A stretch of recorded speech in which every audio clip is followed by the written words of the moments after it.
এবার metal presents কৃষি সংবাদ সুজলা সুফলা।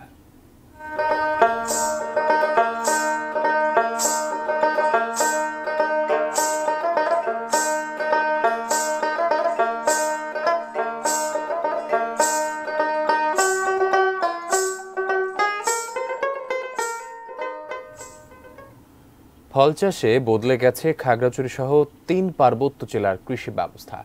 পাহাড়ে পাহাড়ে এখন চোখে পড়ে মৌসুমী ও বছরব্যাপী নানা ফলের বাগান।